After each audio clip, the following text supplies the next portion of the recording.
Most people who are about to buy a high-value gemstone are, well, they're pretty confident they understand exactly what they're doing. And honestly, that confidence is usually their biggest risk. It really is. It's a trap that catches incredibly smart people. I mean, the more certain someone is that they've done their research and, crack the code of buying a gem, the more vulnerable they actually become. Right, because if you're sitting on a plane right now, gearing up to spend, say, 10, 20, or even 50,000 pounds on a sapphire, you probably feel prepared. Oh, absolutely. But buying a gemstone isn't difficult because the stones are complex. I mean, they are complex, obviously, but it's difficult because the market itself is designed to be opaque. Opaque. Yeah, the information you're given as a buyer is often incomplete, it's inconsistent, and sometimes it's just deliberately misleading. So people often ask where to start when buying a high-value gem. And based on the stack of insider guides and investigative materials we are diving into today, the truth is most buyers are starting in the completely wrong place. They really are. Our mission for this deep dive is to sort of unpack the mechanics of this incredibly secretive market. We want to dismantle that false security that ends up costing buyers fortunes and rebuild a true understanding of how these stones are actually sourced and bought. Because it's not like buying anything else. Exactly. If you think about buying almost any other luxury item, the process gives you control. Like if you buy a high-end car, you have the specs. Right. You know what you're getting. Yeah, you know the horsepower, the trim package, the warranties. You can just pull up 3 different dealerships online and leverage them against each other. The rules are standardized. But with gems, it sounds like the rule book changes depending on what country or even what street you happen to be standing on. It completely changes. And we have to remember that nature doesn't operate like a factory floor. Right. So unlike a luxury car or, a Swiss watch, every single gemstone is a singular geological event. Because of that, the value in the gem trade has never been standardized into some neat mathematical equation. So value is more fluid. Highly contextual. It is based on access, on human relationships, and on understanding the really specific, unwritten rules of a local market before you even sit down to look at a stone. Which creates a massive blind spot for a tourist or really any first-time buyer. Rare. Because if I walk into a bustling gem market in, I don't know, Sri Lanka or Colombia, I might know the carat weight I want, but I have absolutely no context for the room I'm standing in. And the local dealers, they know that the second you walk through the door. Really. Just instantly. Oh, instantly. There is a very real, highly effective mechanism known as tourist pricing. A local broker doesn't just look at the stone in front of them, they look at you. Okay. Yeah, they're reading your body language, they're listening to the questions you ask, and they are gauging your understanding of local currency fluctuations. So if I walk in acting super confident, They will identify that confidence, realize it isn't backed by actual local context, and they will monetize it. Right. If you don't know the baseline price for rough material in that specific town, they will inflate the price to match your ignorance. man, that's brutal. So the natural reaction for a buyer in that scenario is to seek out a safety net. Of course. If the market feels murky, buyers want something concrete they can hold in their hands. They demand a piece of paper Yeah. and a certification. But looking at these sources, relying on that paperwork, is exactly how the most devastating financial mistakes happen. It's the biggest blind spot. Buyers treat a gemstone certificate like a magical talisman that wards off getting scammed. But we need to clearly define what a legitimate certificate, which the industry actually calls a lab report, what it's actually designed to do. Okay, so what does it do? It's an independent document that describes the physical properties of the stone. It verifies the species, the carat weight, the dimensions, and crucially, any treatments the stone has had to improve its look. An origin, right? Like where it came from. Sometimes, yeah. Top-tier labs will offer an expert opinion on geographic origin, like whether a sapphire is from Kashmir or Madagascar. But here is the critical part. What a lab report emphatically does not do is assign financial value. That doesn't tell you what it's worth. Not at all. Okay, let's break down those top-tier labs really quick because the acronyms get thrown around a lot. We're talking about places like the GIA, the Gemological Institute of America. Right, the gold standard for diamonds mostly. Yeah, and then you have the Swiss powerhouses, SSF and Gubelin, which are revered for colored stones, and in the U.S., the AGL. So those are the legitimate ones. But the market is absolutely flooded with obscure official-sounding labs, isn't it? Flooded. Because scammers have reverse engineered the psychology of the buyer. They know you want a piece of paper, so they give you this absolute masterpiece of fake authority. I've seen pictures of these. They look incredibly real. Oh, they have thick, laminated documents, shiny gold holograms, watermarks, barcodes, and they use names that sound just legitimate enough, like GIS or GRA. Right. But if you try to look up the unique report number on their website, the database either just doesn't exist or the site is a temporary shell. So it's pure theater. Hmm. Let me put this in perspective. It's like if I'm buying a ticket to a sold-out concert from a guy on the street. Okay, I like this. He hands me a piece of paper with a shiny barcode and a hologram, and I might feel safe. But that ticket is just a piece of cardboard until the scanner at the venue door actually turns green. Exactly. A fake lab report is just a counterfeit ticket. It gets past your initial skepticism, but once you take that stone to a real appraiser back home, you realize you aren't getting into the show. And the financial consequences of this are staggering. I mean, one of our sources lived this nightmare. She was in Egypt, acting as a buyer, and bought what was presented as an authentic Burmese ruby. With a certificate, right? With a certificate. It looked the part. She took it back, had it independently tested, and it turned out to be treated glass. Yeah. And she's a professional. Yeah, it happens to the best of us. There's another case here of a tourist in Bangkok dropping 9,000 euros on a ruby with a laminated certificate, only to find out it was the exact same thing. 9,000 euros for glass. How does that even happen? How does someone confuse glass with a high-end ruby? Well, it comes down to a process called lead glass filling. Scammers take incredibly low-quality, heavily fractured corundum, which is the base mineral of a ruby. So it's real ruby, technically? Technically, yes, but in its natural state, it looks like a piece of opaque, reddish gravel. It's essentially worthless. Wow, okay. But then they heat it to extreme temperatures and pump it full of high refractive index lead glass. The glass melts into all those microscopic fractures, and it turns this opaque rock into a transparent, vibrant red gemstone. So to the naked eye. To the naked eye, it looks like a high-end ruby. But structurally, it's a composite. It's literally held together by glass. That is terrifying. It is. It's worth a fraction of what they charge, and it's so fragile that standard jewelry cleaning chemicals can dissolve the glass and literally shatter the stone. Oh my God. But okay, let's say a buyer avoids the fake labs. They demand a GIA or a Gubelin report. The seller hands them a beautiful sapphire, and right next to it is a genuine, verifiable report from a top-tier Swiss lab. The buyer looks up the number, the database matches, everything is perfect. Even then, buyers are still walking into a trap. Yes, because they fail to do the one physical check that makes the paperwork relevant. Which is? They look at the paper, they look at the stone, and they just assume they belong together. A real lab report is completely useless if you do not pull out a set of precision calipers and measure the physical stone sitting in front of you. Wait, you're saying the seller simply swaps the stone? All the time. A dealer might have a genuine certificate for a highly valuable, untreated 2.1 carat sapphire, but they place a much cheaper synthetically grown sapphire next to it that weighs, say, 2.06 carats. And to a normal person, they look identical.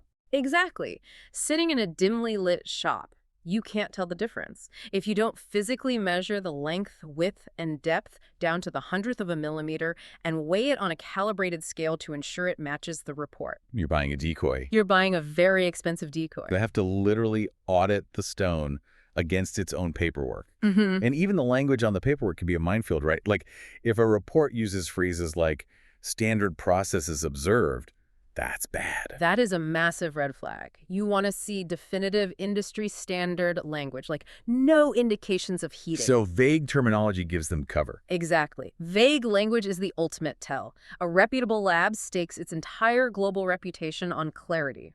If the report is ambiguous, the stone is compromised. So if the paperwork can be faked or swapped or weaponized with vague language, what is a buyer actually supposed to look for? If the certificate doesn't tell you the value, what does? Well, this introduces the concept of the physical presence of the stone, which really shifts this whole process from a science to an art. Documentation is strictly secondary to recognition. Presence. What do you mean by that? A gemstone can have incredible statistics on a lab report. Great clarity grade, perfect symmetry. But when it's placed on a table in front of you, it can feel completely lifeless. True high-value gems possess what the trade calls quiet authority. Quiet authority. How does a stone project authority? What are we actually seeing? It's the interaction between the stone's crystal structure and light. You could have two rubies that look virtually identical on a lab report, same hue, same carat weight, but when you look at them, their financial values are worlds apart because of how they handle light. Interesting. What's the difference? Well, we look for things like extinction, which are these dark, dead patches inside the stone where light just gets trapped and doesn't return to the eye. Or windowing, where a stone is cut too shallow so light just leaks out the back, making the center look washed out. Oh, I see. A masterfully cut stone with high-quality crystal gathers light and throws it back at you with incredible vibrancy. It makes me think of tasting a vintage wine. You could run a chemical analysis on two different bottles of Cabernet, right? On paper, the acidity, the tannins, they look identical. Yes, great analogy. But when you taste them, one is flat and forgettable, and the other is deeply complex. The chemical breakdown or the lab report doesn't capture the actual experience. And just like developing a palate for wine, recognizing the presence of a gemstone requires earned experience. You can't learn it from reading a PDF checklist. You have to handle thousands of stones in different lighting to understand what it looks like when a stone commands a room. Which means a solo buyer looking at a few stones in a retail shop is at a massive disadvantage. Huge disadvantage. So to see enough stones to develop that eye, buyers often decide to bypass retail shops and go straight to the source. They want to travel to the mining regions. But getting on a plane introduces a whole new set of landmines, doesn't it? Oh, going to the source is so heavily romanticized. People picture themselves discovering a hidden treasure in some rustic market. Right, like Indiana Jones. Yeah, but the reality is far more punishing. When you enter a mining region, the logistics of testing and certification change wildly depending on the local infrastructure. The geographic context is fascinating here. Like, let's take Mogok in Myanmar, which is historically famous for those pigeon blood rubies. Right. In a place like Mogok, there is deep generational knowledge of that specific earth. So you might rely on a highly respected independent local lab there because those gemologists have spent their entire lives studying those specific inclusions. So their local expertise actually holds weight. Locally, yes, it allows you to make a safe buying decision on the ground. But if you travel to a newer or more remote mining area, like Luc Yen in Vietnam, a local lab report might not carry any global authority at all.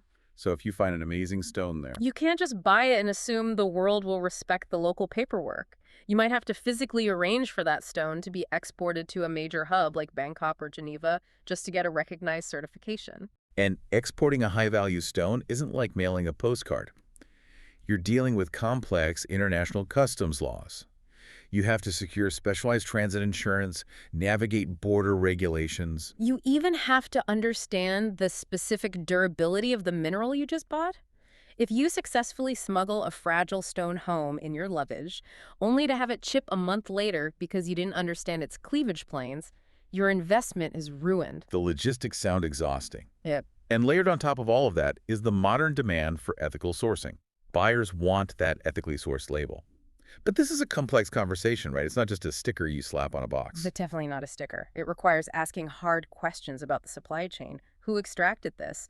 Were the workers compensated fairly? Are there environmental remediation plans for the mine? But let me push back on that for a second. If I am standing in a chaotic, high-pressure gem market in Bogota and a dealer is trying to close a massive sale, are they really going to give me an honest answer if I ask, were the miners treated fairly? Won't they just tell me whatever I want to hear? Oh, they very well might.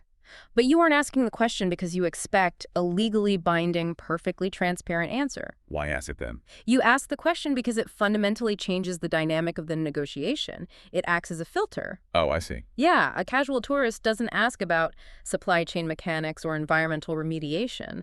When you ask those questions, you signal to the seller that you understand the broader industry. You show them you aren't an easy mark. Exactly. You demonstrate you're paying attention to details beyond just the sparkle. It forces the dealer to adjust their tactics. They'll often change which stones they show you and the prices they quote because you have established a higher baseline of accountability. You're asserting your own presence in the room.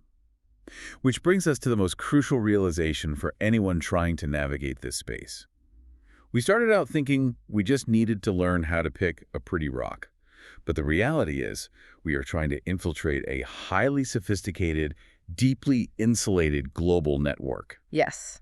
And that leads to what I call the illusion of the solo buyer. Tell me about that. It is the final and probably most dangerous myth.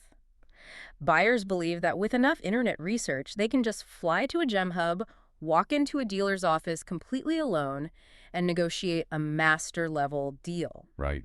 What they don't understand is how the physical architecture of the trust network actually operates. Because the stones you see in the glass display cases when you walk in off the street, those are just for the tourists, right? Precisely. The true high-value gemstone market operates entirely behind the scenes. It relies on a network of runners, local brokers, and specialized dealers. The extraordinary stones, the ones with that quiet authority we talked about, they are not sitting under halogen lights in a storefront. Where are they? They are locked in a safe in the back room, Yeah. and that safe is only open for people the dealer knows, trusts, and respects. Wow. So the solo buyer lacks the fundamental currency of the market, which is access. You can have all the money in the world, but if you don't have the relationships, you aren't even seeing the real inventory. Exactly. You can't compare your options because the best options are hidden from you. Serious buyers, like major collectors and high net worth investors, they know this. They do not navigate this market alone. They use guides. Right. They rely on independent guidance. Having an expert advocate by your side is the ultimate safety net. It isn't just about having someone to double-check the lab report or, measure the stone with calipers. It's about bringing someone into the room whose reputation unlocks the safe in the back. That's it. A guide acts as your translator for the local market quirks. They spot the windowing and the extinction. They ask the uncomfortable ethical questions so you don't have to. And they provide that second set of eyes to prevent the absolute worst-case scenario. Which is second-guessing yourself after you've wired 50,000 pounds across the world. Yeah. The real purchase isn't just the stone, it's the access to the back room. Yes. The gemstone market is engineered to make you feel confident while keeping you entirely in the dark. Breaking out of that cycle really requires humility. It requires acknowledging that you don't have the full picture and finding someone who does. Let's synthesize what we've uncovered today. First, a lab report is a vital tool, but it is not a valuation. And it's completely meaningless if you don't physically verify that the measurements match the stone in front of you. Critical point. Second, the visual presence of a gemstone, how it commands light and color, will always override what its paperwork claims. Third, traveling to the source introduces a labyrinth of logistical and ethical challenges that require a deep local context. And finally, the biggest risk you face is your own false confidence in a market that operates exclusively on hidden trust networks. We view gemstones as these eternal, fixed monuments of wealth. They're these ancient, perfect structures carved out of the earth. But the value we assign to them is incredibly fragile. It's built entirely on an invisible web of human trust. From the miner, to the local runner, to the lab gemologist, to the dealer, every single step of a stone's journey relies on human integrity. That's a profound way to look at it. The next time you find yourself holding a brilliant blue sapphire or a deep, vibrant ruby, ask yourself what you are really looking at. Are you just buying a beautiful rock? Or are you buying the story, the paperwork, and the integrity of the specific person handing it to you? We hope this deep dive shatters a few assumptions and helps you ask the hard questions before you make your next major investment. We'll see you next time.